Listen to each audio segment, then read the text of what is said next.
కార్తీక పురాణం 19వ రోజు.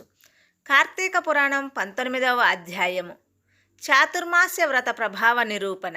ఈ విధముగా నైమిసారణ్యమందున్న మహామునులందరూ కలిసి చిదానందుని స్తోత్రము చేసిన పిమ్మట జ్ఞానసిద్ధుడను ఒక మహాయోగి, ఓ దీనబాంధవ, వేదవేద్యుడవని, వేదవ్యాసుడవని, అద్వితీయుడవని, సూర్యచంద్రులే నేత్రములుగా కలవాడివని, సర్వాంతర్యామివని, బ్రహ్మరుద్ర దేవేంద్రాదులచే సర్వదా పూజింపబడువాడువని, నిత్యుడువని, నిరాకారుడువని, సర్వజనులచే స్తుతింపబడుచున్న ఓ మాధవా, నీకివే మా హృదయపూర్వక నమస్కారములు.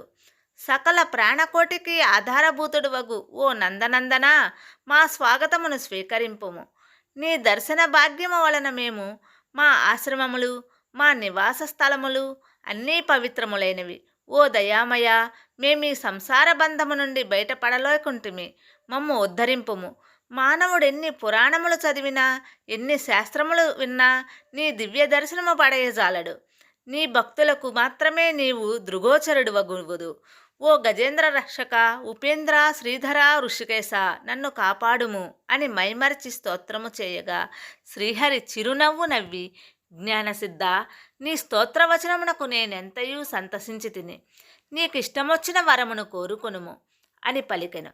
అంత జ్ఞానసిద్ధుడు, ప్రద్యుమ్న, నేనీ సంసార సాగరము నుండి విముక్తుడను కాలేక శ్లేష్మమున పడిన ఈగవలే కొట్టుకొనుచున్నాను కనుక నీ పాదపద్మములపైన ధ్యానముండుటనట్ల అనుగ్రహింపుము, మరేదియూ నాకక్కరలేదు అని వేడుకొనెను.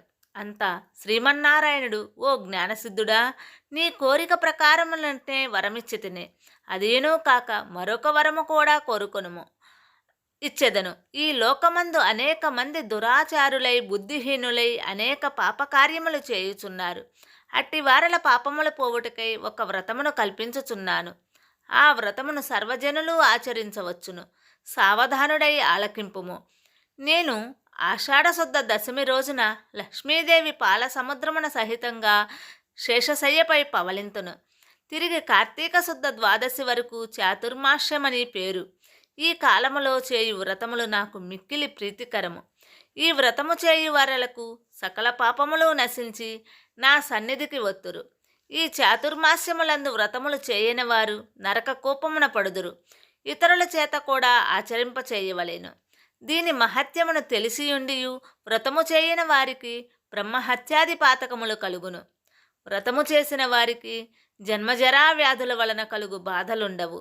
దీనికి నియమితముగా ఆషాఢశుద్ధ దశమి మొదలు శాకములను, శ్రావణశుద్ధ దశమి మొదలు పప్పు దినుసులను విసర్జించవలేను. నా యందు భక్తి గలవారిని పరీక్షించుటకై నేనిట్లు నిద్రావ్యాజమున శయనింతును.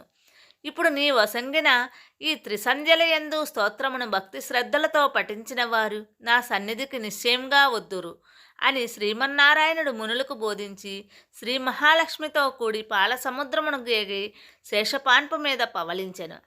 వశిష్ఠుడు జనక మహారాజుతో, రాజా, ఈ విధముగా విష్ణుమూర్తి జ్ఞానసిద్ధి మొదలగు మునులకు చాతుర్మాస్య వ్రత మహత్యమును ఉపదేశించెను. ఈ వృత్తాంతమును అంగీరసుడు ధనలోభునకు తెలియచేసెను. నేను నీకు వివరిస్తున్నాను. కావున ఈ వ్రతము ఆచరించుటకు స్త్రీ పురుష భేదములు లేవు. అన్ని జాతుల వారును చేయవచ్చును. శ్రీమన్నారాయణుని ఉపదేశము ప్రకారము శ్రీ మునిపుంగవులందరూ ఈ చాతుర్మాస్య వ్రతం ఆచరించి ధన్యులై వైకుంఠమున కేలుగిరి. ఇట్లు స్కాంద పురాణాంతర్గత వశిష్ఠ ప్రోక్త కార్తీక మహత్యమందలి 19వ 19వ రోజు పారాయణము సమాప్తము. ఈ కార్తీక మాస కథలు నచ్చినట్లయితే మా ఛానల్ని సబ్స్క్రైబ్ చేసి లైక్ చేయండి. మీ అభిప్రాయాన్ని కామెంట్ రూపంలో